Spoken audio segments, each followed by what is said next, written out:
Assalamualaikum warahmatullahi wabarakatuh. Alhamdulillah wassalatu wassalamu ala Rasulillah wala haula wala quwata illa billah. Amma ba'd. Saudaraku, selamat mendengarkan dalam kajian rutin kita yang berjudul 1000 Kisah Penuh Hikmah. Sore ini kita akan menceritakan salah satu kisah teladan yang berjudul Kisah Wabah di zaman Umar bin Khattab radhiyallahu an, sang Amirul Mukminin.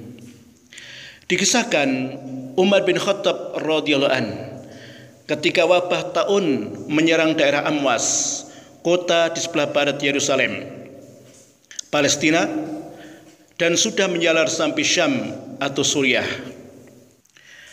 Apa sikap Khalifah Umar?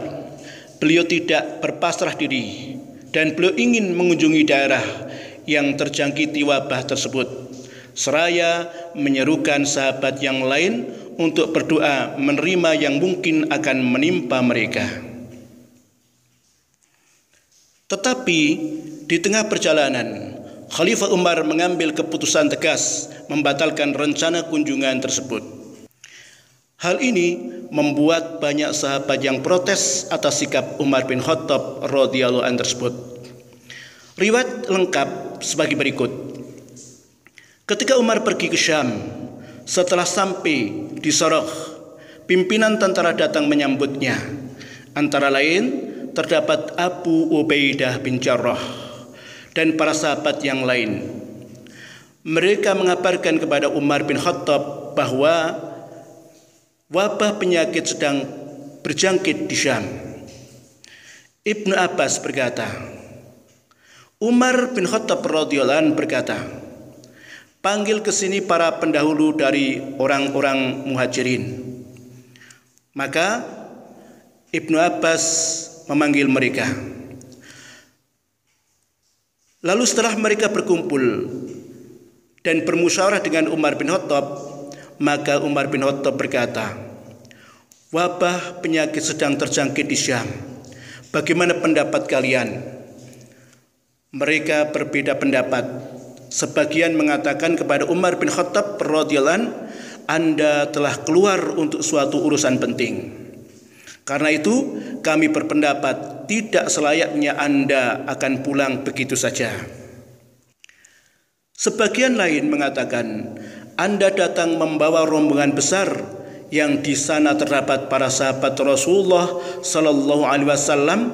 Kami tidak sependapat jika Anda menghadapkan mereka kepada wabah penyakit ini. Umar bin Khattab radhiyallahu anhu berkata, pergilah kalian dari sini. Ada tanda tidak kepuasan. Kemudian Umar berkata lagi, panggil ke sini orang-orang Ansor. Maka aku memanggil mereka, maksudnya Ibnu Abbas yang diperintah oleh Umar bin Khattab radhiyallahu anhu. Lalu Umar bin Khattab radhiyallahu anhu bermusyawarah dengan mereka. Ternyata kebijaksanaan mereka sama dengan orang-orang Muhajirin. Mereka berbeda pendapat seperti orang-orang Muhajirin. Maka kata Umar, pergilah kalian dari sini. Kata Umar selanjutnya, panggil ke sini pemimpin-pemimpin Quraisy yang hijrah sebelum penaklukan kota Mekah. Maka aku Ibnu Abbas memanggil mereka. Ternyata mereka semuanya sependapat, tidak ada perbedaan.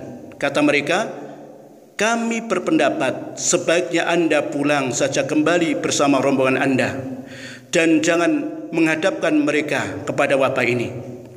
Lalu Umar bin Khattab radhiyallahu anhu menyerukan kepada rombongannya, besok pagi-pagi aku akan kembali pulang, karena itulah para sahabat, bersiap-siaplah kalian semuanya untuk pulang. Kemudian Abu Ubaidah bin Jarrah bertanya, apakah kita hendak lari dari takdir Allah? Umar bin Khattab radhiyallahu anhu menjawab, mengapa kamu bertanya demikian, hai Abu Ubaidah? Agaknya Umar bin Khattab tidak mau berdebat dengannya.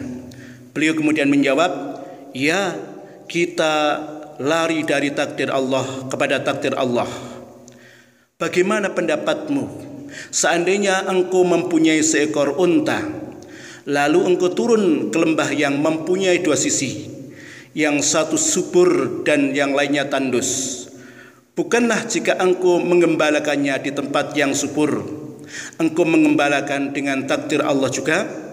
Dan jika engkau mengembalakan di tempat tandus, engkau mengembalakan dengan takdir Allah juga?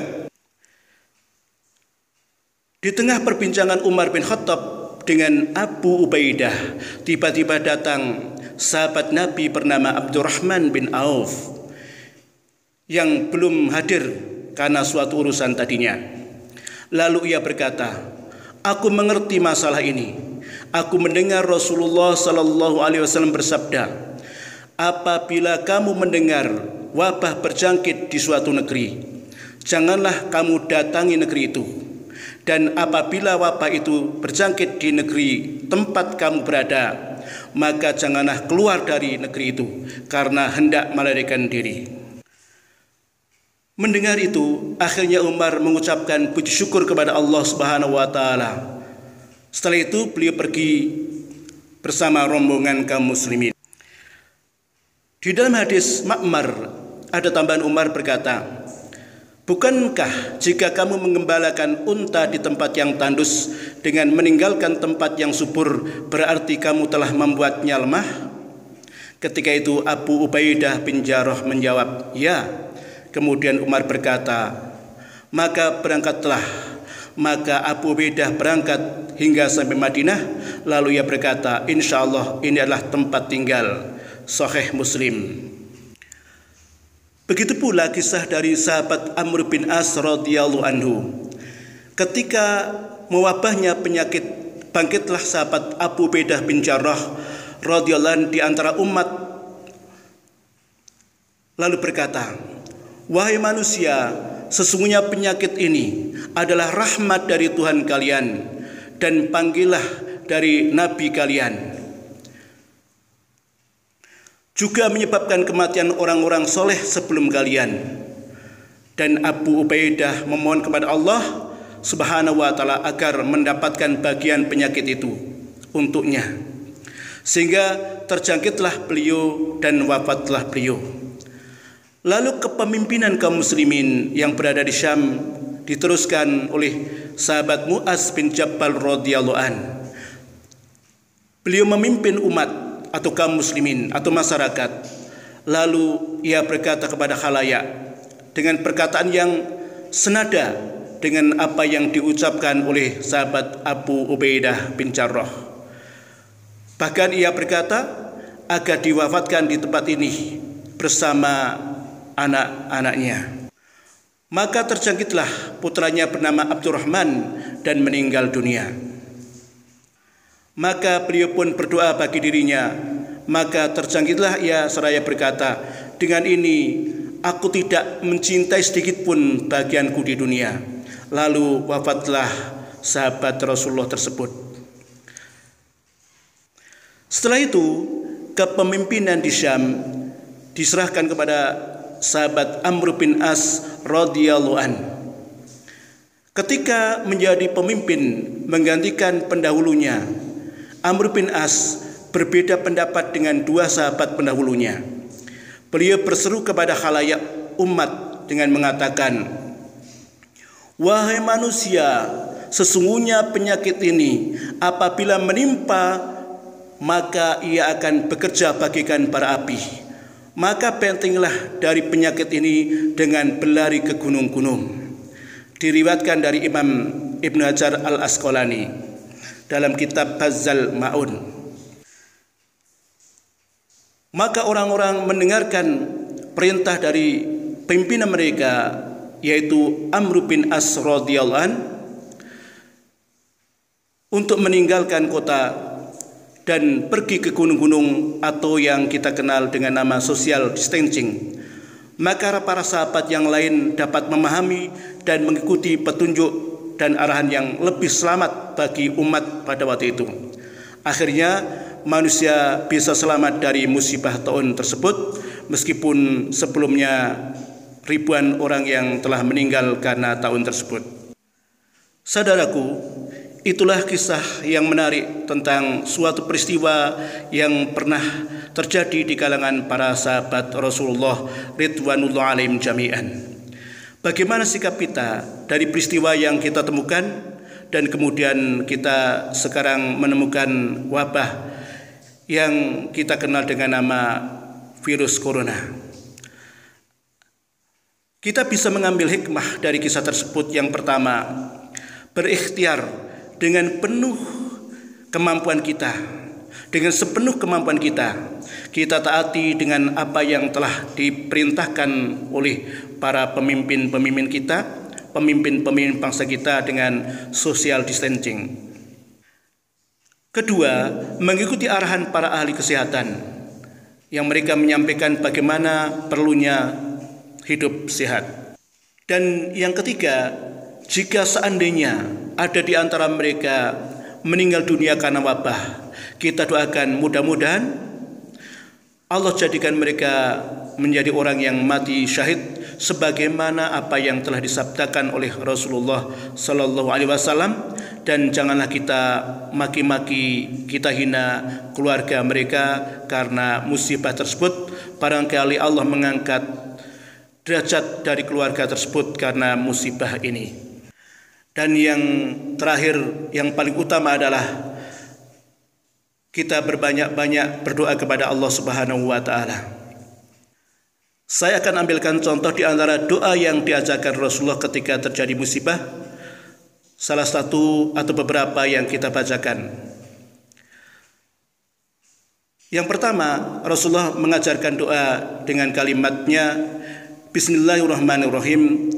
Allahumma inni a'udzubika minal barasi wal jununi wal juddami wasail asqam. Artinya, ya Allah, aku berlindung kepadamu dari penyakit kulit, gila, lepra, dan dari penyakit yang jelek lainnya. Hadis Abu Daud dan Ahmad. Yang kedua, dikisahkan dari sahabat Abu Hurairah radhiyallahu anhu dengan sebuah doa, A'udzu bikalimatillahi tammati min syarri ma khalaq lam yadurruk, rawahu Muslim. Ada seorang datang kepada Rasulullah sallallahu alaihi wasallam dan berkata, wahai Rasulullah, semalam aku bertemu seekor kalajengking yang hendak menyengatku. Maka Rasulullah sallallahu alaihi wasallam berkata, andaikan kamu membaca a'udzu bikalimatillahi tammati min syarri ma khalaq, niscaya ia tidak akan membahayakanmu. Berdasarkan hadis tersebut, Nabi Muhammad SAW menganjurkan umatnya untuk istiqomah dengan membaca doa A'udzu bikalimatillahi tammati min syarri ma khalaq. Sesuai dengan asbabul wurud hadis ini, doa ini berfungsi untuk melindungi pembacanya dari hal-hal yang tidak diinginkan dan membahayakan. Bentuk bahaya bisa bermacam-macam dan dengan kondisi yang bermacam-macam pula. Atau doa yang ketiga yang diberi contoh, Bismillahilladzi la yadurru ma'asmi syai'un fil ardi wala fis sama' wa huwas samiul alim. Dengan nama Allah yang bila disebut segala sesuatu di bumi dan langit tidak akan berbahaya, Dialah yang maha mendengar lagi maha mengetahui. Rasulullah sallallahu alaihi wasallam bersabda, seorang hamba yang berdoa pada pagi hari dan pada sore hari 3 kali dengan doa ini, maka tidaklah berbahaya baginya apapun juga. Artinya akan dihindarkan dari sesuatu yang membahayakan bagi dirinya. Hadis riwayat Bukhari, Muslim, Abu Dawud, Tirmidzi, Nasai, dan Ibnu Majah. Maka seandainya kalau kemudian doa itu kita gabung, maka bunyinya Bismillahirrahmanirrahim. Allahumma inni a'udzubika minal barasi wal jununi wal judami wasail asqam. A'udzubika limatil tammati min syarri ma khalaq. Bismillahillah yadurru ma'asmi syai'un fil ardi wala fis sama' wa huwas samiul alim. Begitulah kisah singkat dan hikmah di balik kisah tersebut. Mari kita bersemangat, kita optimis. Allah telah menyampaikan fa inna ma'al usri yusra maka sesungguhnya beserta kesulitan ada kemudahan. Inna ma'al usri yusra, sesungguhnya beserta kesulitan itu ada kemudahan. Ingat, di balik musibah pasti ada hikmah. Ingat, di balik musibah pasti ada hikmah. Demikian yang kita sampaikan. Silakan ditunggu kisah-kisah menarik lainnya dalam kajian kita yang berjudul 1000 Kisah Penuh Hikmah. Assalamualaikum warahmatullahi wabarakatuh.